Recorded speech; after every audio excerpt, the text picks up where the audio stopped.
Don't count my guy out too soon. There's a reason that he's ranked number 3 on my greatest quarterback list. Let's get into it. Early season win mean for you guys? We know that these two teams have been battling in recent games, and you come here without all those players hurt. What does this win mean for you guys in this division? To me, it don't mean nothing, anything yet. That's just 2 wins, in a 17-game season. So we have to stay focused and get ready for our next opponents. We can do well today on this victory, but other than that, we got to stay locked in because this is not a championship game.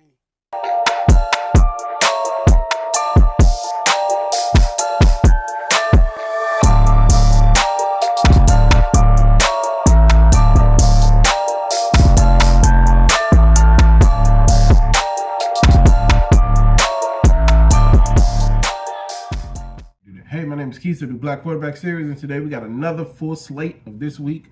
The Monday night games, I've already done videos on those, so check the end card, so I'll leave them at the top.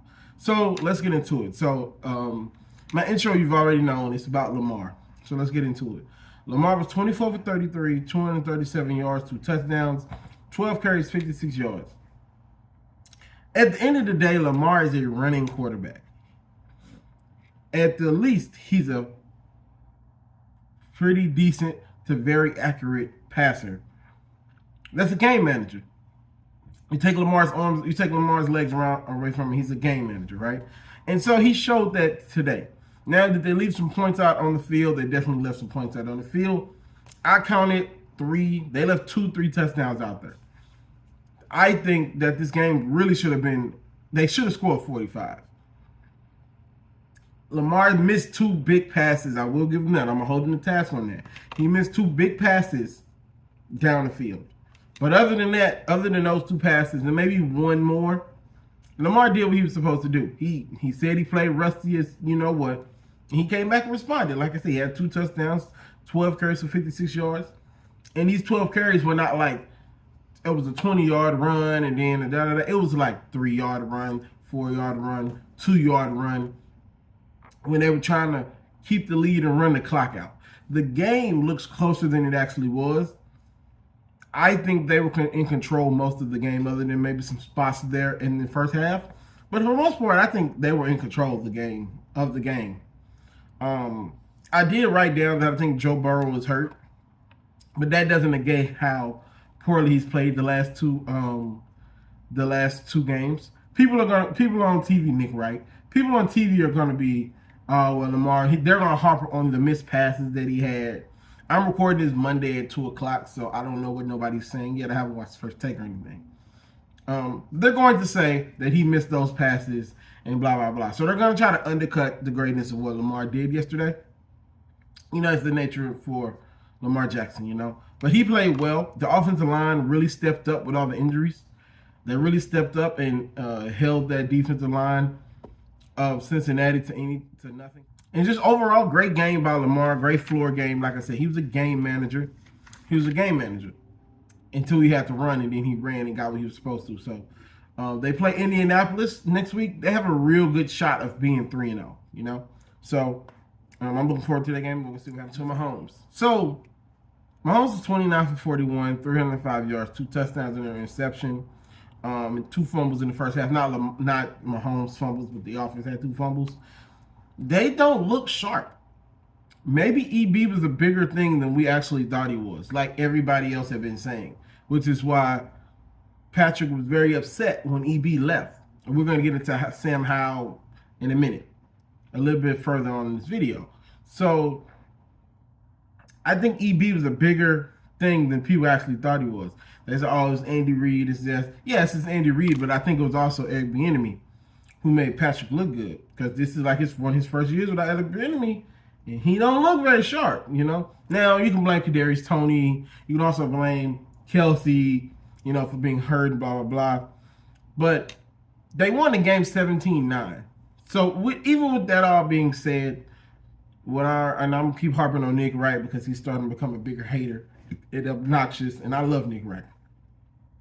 But they don't look very dominant. And that just might be how the NFL season goes on, because the amount of talent that's in the league right now. So they didn't look very dominant at all last week. or this week. But they won 17-9, so you really can't complain. Russell Wilson. I'm gonna do this first. There's a graphic that I got when I was looking at the video, when I was looking at this game. He was super great in the first half, but then the second half he fell completely off the face of the earth. He was 18 for 32, 308 yards, 3 touchdowns and interception, 6 carries for 56 yards. The whole team was playing lights out. Defense was flying around. Offense was doing what he's supposed to. Russ was running all over the place. It looked really, really good. It looked really, really good. And there's something happened. I think the fumble. I think there's a fumble there. Or, there was a fumble there that Russell Wilson had that really kind of changed the complexity of the game. I don't know what Russ was thinking not jumping on the ball. I guess he thought he was down. But even then, you jump for the ball. You don't act like you just know. Russ knows that. He's been in the league too long for that, right? Way, way too long to make that type of mistake. And, like, the wheels fell off. The wheels fell off. They just lost all rhythm. Also, the defensive line started cooking. Chase Young and Martez Sweat, I hope I'm saying his name right, and those other boys, other first-round picks on that line started cooking. And Denver's offensive line never had a response to that. And so that was pretty much the game. And even with that point, the Hail Mary there still gave them a chance to win. And for me personally, it looked like a decent pass. You guys can tell me if it wasn't. But from my knowledge, for what I saw, it looked like a great pass. The receiver just dropped it. So, also, this is a somber loss. This is a bittersweet loss because Russ became the first player in history to have 40,000 passing yards and 5,000 rushing yards, which is a feat that I expect Lamar to beat later down the road. So, it looked, the offense in the first half was what you expected. But the offense in the second half is just unexplainable. It's just unexplainable. And Washington played their butts off. So I guess it is explainable, but you don't expect a Sean Payton and a Russell Wilson type team to collapse like that.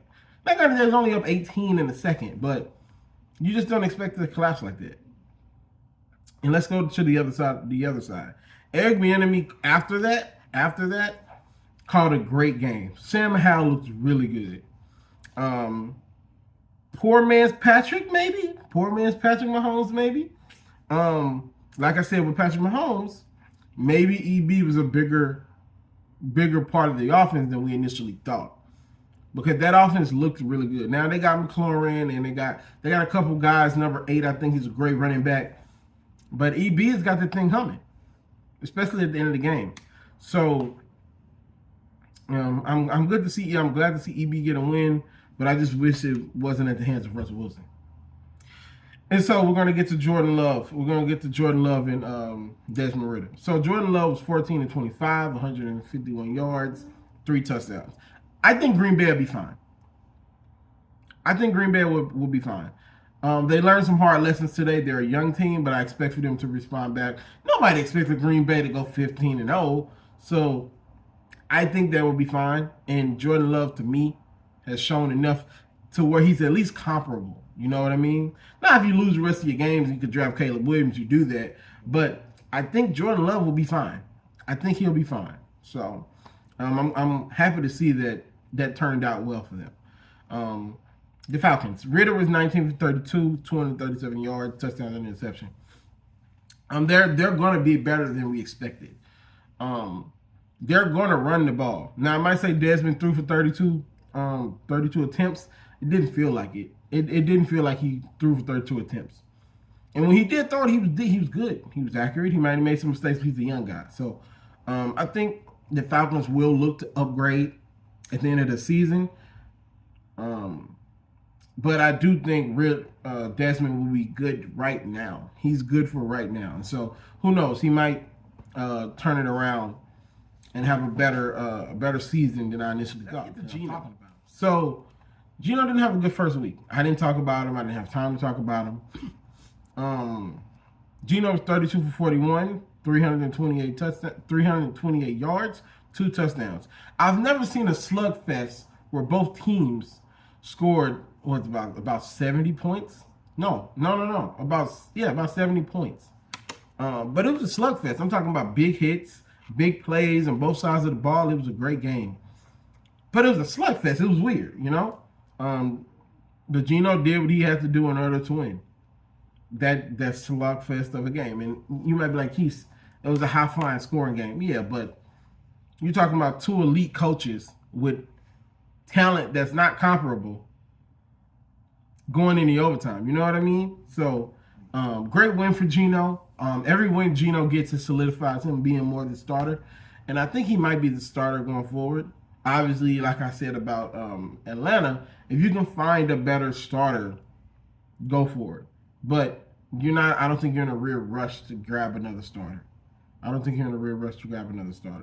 So let's get to the rookie showcase. Anthony Richardson versus CJ. So Anthony Richardson went out early with a concussion. But even before the concussion, he was playing well. He was in for a good day. 6 for 10, 56 yards, 3 carries, 35 yards, 2 touchdowns. I said this last week, and I'm going to keep harping on it. Anthony has to learn how to slide. You can't keep taking these big hits. We've seen Cam. We've seen Lamar. We've seen Mike Vick. I hate to even harp on that, but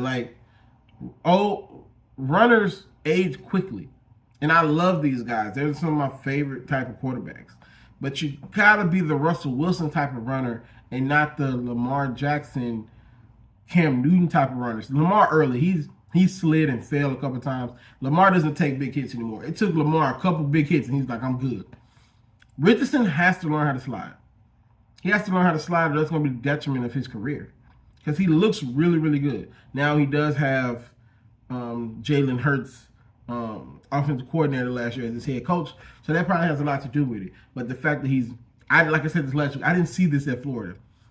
He has not played super duper terrible yet, so gotta learn how to slide. CJ Stroud, he's not working with much, but to be 30 or 47 for 384 yards and 2 touchdowns, while being a relatively pocket passer, he's a lot more accurate than I initially thought. And like I said, he's more of a pocket passer. I haven't seen CJ do very much running, so he looks like he's a prototypical pocket passer. He just has the athleticism. So he was good. He was decent. You just want to see improvement for rookies for week to week. He didn't do nothing crazy. He didn't get a ball away. He didn't make any dumb decisions like we're going to get to with Chicago. He didn't do anything wrong, so I can't even be mad at that. So let's get to Chicago, y'all. He was 16 for 29, 211 yards, a touchdown, and 2 interceptions. I need Justin Fields to just say screw the offense and run around. I don't even like saying that because that can give up injury. But this offense is inept when he tries to be a pocket passer. He put some great throws in there when he had the time, but there's no reason he should only have 4 carries. He only had 4 carries this week. You guys are not good enough.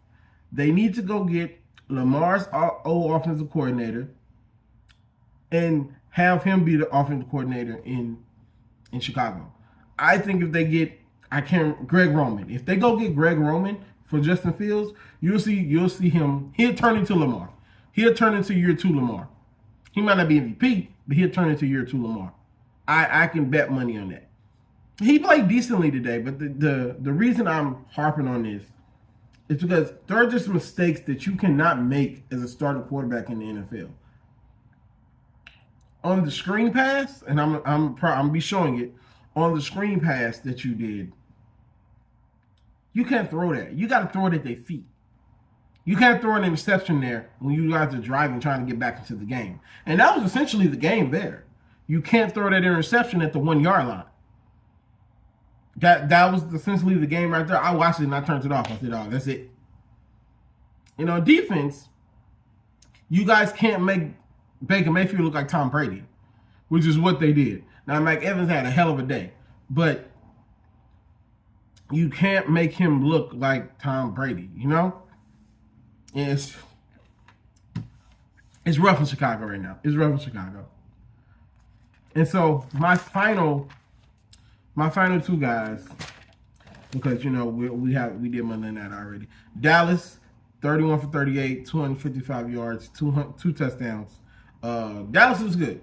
Dak looks good. We got to see him just like Love. We got to see him against better competition.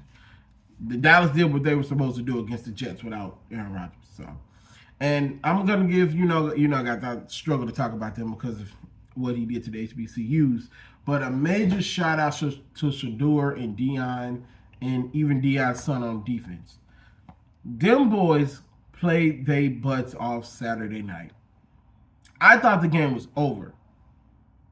And between him and the other guy they grew up with, something Junior, I can't remember his name. I'll leave his name down here. To think that them guys won this game in overtime when they were dead in the water, it's something special. There's something super duper special. I don't know. We might strongly have to consider Shador to be the number one pick. I know that Caleb is the number one pick. He's been the consensus number one pick the whole year. We're gonna have to start considering Shador as a top 2 pick. Because if I'm Arizona and if I'm Oakland, or I'm gonna get it right eventually, Vegas.